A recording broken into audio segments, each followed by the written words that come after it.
BJP प्रदेश अध्यक्ष बाबूलाल मरांडी जमशेदपुर और विष्णुपुर स्थित सर्किट हाउस संवाददाता सम्मेलन के संबोधित करलें। এই সংবাদদাতা সম্মেলনে উনি বললেন যে পহেলগামে হয়েছে আতঙ্কবাদী ঘটনার পরে কেন্দ্র সরকারের দিকে ঝাড়খণ্ড সরকারকে পাকিস্তানি বাংলাদেশি আর রোহিঙ্গা সহিত অন্যকে চিনে করে বার করাবার জন্য লিখেছে চিঠিয়ে কোনো কারবাইয়ের ধ্যান নাই দেওয়ার আরোপ লাগাচ্ছে। উনি বললেন যে রাজ্য সরকার ওই রকম লোক রাখে রইতে দিচ্ছে। भाजपा प्रदेश अध्यक्ष संगे नेता प्रतिपक्ष बाबूलाल मरांडी राज्य सरकारेर उपरे गंभीर आरोप लगाइल। उनी बोलें जे राज्य बदले डेमोग्राफी के निये करे भाजपा आवाज उठाছে।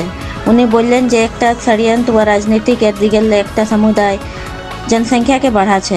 जमशेदपुर सुमित कुमार जय रिपोर्ट। तो झारखंड में लूट ही मची हुई है और उस लूट में चूँकि बिना अफसरों के सम्मिलित हुए तो नहीं हो सकता है। लेकिन जहाँ तक अभी आपने कहा चौबे जी की गिरफ्तारी हुई तो उनकी गिरफ्तारी का थोड़ा अलग कहानी है। क्योंकि आपने पूछा तो आप सब लोगों की जानकारी होनी चाहिए।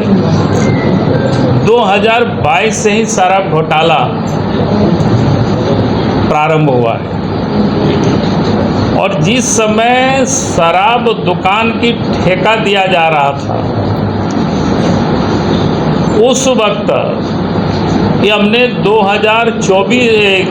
22 को 19 अप्रैल 2022 को राज्य के मुख्यमंत्री को हमने पत्र लिखा था और हमने स्पष्ट रूप से कहा था कि भाई यहाँ गड़बड़ी हो रही है, गड़बड़ी होने वाला है, ये हमें अंदेशा है। और मेरे पास जो उस समय पुख्ता जानकारी था कि इन छत्तीसगढ़ के इन 4 कंपनियों को काम देने के लिए एक बार टेंडर रद्द हुआ। चूँकि उनके मन मौफिक टेंडर नहीं था, फिर बाद में उनके मन माफिक टेंडर बनाया गया और टेंडर निकाला गया कि इन 4 कंपनियों को देने की योजना बन रही है। मुख्यमंत्री जी आप इसको जांच करें और गड़बड़ी होने से रोकें। लेकिन उन्होंने जांच नहीं किया, उन्होंने कुछ रोका नहीं, बल्कि पूरा लूट जारी रहा। और 2024 में जब झारखंड की शराब घोटालों को लेकर के छत्तीसगढ़ में केस होता है 24 के सितंबर में, और जब केस होता है तो हमें याद है शायद 27 सितंबर को अखबार में झारखंड में भी छापा कि छत्तीसगढ़ में ये केस हुआ है। तो झारखंड सरकार ने प्राइमरी इंक्वायरी के लिए पी जिसको बोलते हैं एसीबी ने उसको दर्ज किया अक्टूबर में 2024 के अक्टूबर में। सितंबर में वहाँ केस दर्ज होता है, अक्टूबर में इन्होंने दर्ज किया और इसके बाद जांच पड़ताल चल रहा था। मेरी जानकारी में छत्तीसगढ़ गवर्नमेंट ने पूरे शराब घोटाला की, जो छत्तीसगढ़ में शराब घोटाला हुआ वही सिंडिकेट लोग यहाँ भी जुड़े हुए हैं और उस मामले यहाँ के मामले को लेकर के वहाँ भी केस हुआ है छत्तीसगढ़ में। अब जब सरकार को ये पता चला कि छत्तीसगढ़ की गवर्नमेंट ने सीबीआई को जांच के लिए लिख दी है तो निश्चित रूप से सीबीआई की जांच होगी तो जांच की तार वो झारखंड तक भी जुड़ेगी और झारखंड भी आएगी। और चूँकि इसमें राज्य के मुख्यमंत्री भी इस घोटालों में इन्वॉल्व है, अब इस कारण से इनको लगा कि अब हमारे पास बचने का कोई रास्ता नहीं है, तो सबसे पहले एसीबी की ओर से तुरंत विनय चौबे जी की गिरफ्तारी होती है।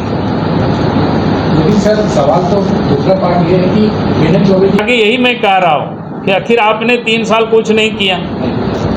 आप इसलिए ताकि इनका जो ट्रैक रिकॉर्ड है, आज जो झारखंड में डीजी पुलिस है इनका कार्यकाल 30 अप्रैल को ही समाप्त हो गया।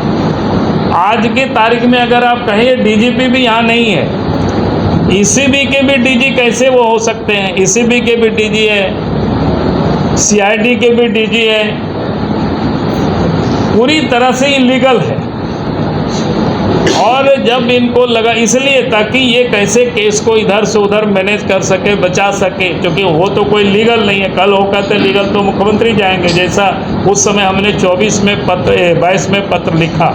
अगर उस समय ही ये गड़बड़ी को रोक लिए होते मुख्यमंत्री तो फिर शराब लूट नहीं होता, लेकिन उन्होंने रोका नहीं, बल्कि उस लूट में शामिल है कि 3 वर्षों तक उन्होंने कुछ नहीं किया। आज जब वहाँ सीबीआई को केस ट्रांसफ़र कर दिया गया तो मुख्यमंत्री को समझ में आया कि अब विनय चौबे भी सीबीआई के रडार पर जैसे आएंगे वो सारे बातें बता देंगे, तो उससे पहले इनको जेल में अंदर डाल देना।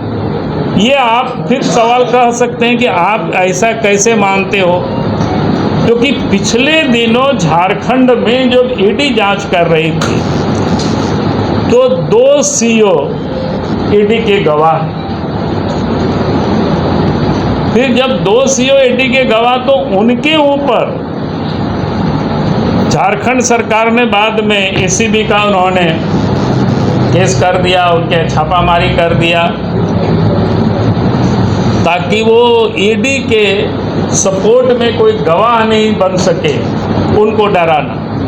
जमीन के मामले में जिन 3 लोगों ने ईडी के पक्ष में कोर्ट में सपोर्ट किया है तो उन लोगों के ऊपर केस करके, अभी नाम याद नहीं है, उन 3 के तीनों लोगों को जेल में सरकार ने डाल दिया, क्योंकि अपने बचने के लिए। अब शराब में जो घोटाला हुआ था ये लोग तो शामिल है, हमने तो कभी नहीं कहा कि ये लोग शामिल नहीं, हम तो उसी दिन से कर रहे, लेकिन आज जो गिरफ्तारी हुई है ताकि उनके यहाँ तक जांच की आंच नहीं पहुँचे, तो इसके लिए अभी ये गिरफ्तारी हुई है। यानी सीबीआई नहीं पहुँचे तो एसीबी को वहाँ पर पहुँचा के रखे हुए, इतना ही इसमें से योजना को उसको लाभ मिल रहा है। जन्म प्रमाण पत्र इलीगल तरीके से बना रहे ताकि बसने का देश के अंदर में, यहाँ से जन्म प्रमाण पत्र बनाएंगे तो यहाँ दिखा करके दिल्ली में बसेंगे, यहाँ दिखा करके मुंबई में बसेंगे। कुछ दिन पहले आप सब ने देखा होगा कि मुंबई में लोग पकड़ाए बांग्लादेश से घुसपैठ किए, तो उन लोगों के पास आधार कार्ड कहाँ का मिला? साहेबगंज राजमहल का मिला, उधवा का मिला। तो किस प्रकार से सुनियोजित तरीके से भारतवर्ष को लोगों ने धर्मशाला बना रखा, ये हम सब लोगों के लिए चिंता का विषय है। और इसलिए मैं यहाँ के लोकल प्रशासन से हम चाहेंगे कि आप एक कमेटी बना करके, भाई जिन लोगों ने मैया सम्मान योजना बनाए होंगे, ले रहे होंगे, तो खाता भी बैंक में खोले होंगे, तो बैंक में जब खाता खोल रहा था कोई ना कोई तो उनके क्या बोलते हैं उसको, गारंटर जिसको बोलते हैं, इंट्रोड्यूसर, जो बिना गारंटी के तो हम और आप भी बैंक में खाता नहीं खोल सकते। तो आखिर उन सारे जो हमने कहा ना कि ये जो 174(9) ये तो मेरे पास 2 जगह का था, इसलिए मैंने आपको बता रहा हूँ कि इस प्रकार से कई जगह लोगों ने, तो इसको जांच का विषय है। और जिनका भी आधार कार्ड बनता है तो वो भी किसी ना कोई व्यक्ति रिकमेंड किए होंगे, तो आखिर वो कौन व्यक्ति है, कहाँ से आए, कैसे बना, तो ये जांच वहाँ तक जानी चाहिए ताकि ये पता चल सके किस प्रकार से लोग यहाँ पर प्रवेश कर रहे हैं और कैसे इस देश में और इस प्रदेश में जो डेमोग्राफी बदलाव की एक साजिश हो रही है, इसे हमें रोकना चाहिए। और इसीलिए आज मुझे लगा कि ये बड़ा गंभीर विषय है और आपने भी इस पर काफ़ी कुछ आप लोगों ने वर्क किया है। तो अगर प्रशासन इस पर कोई कार्रवाई नहीं करेगी तो भारतीय जनता पार्टी इन सारे मुद्दों को लेकर के सड़क पर उतरेगी, आंदोलन करेगी। बहुत बहुत धन्यवाद।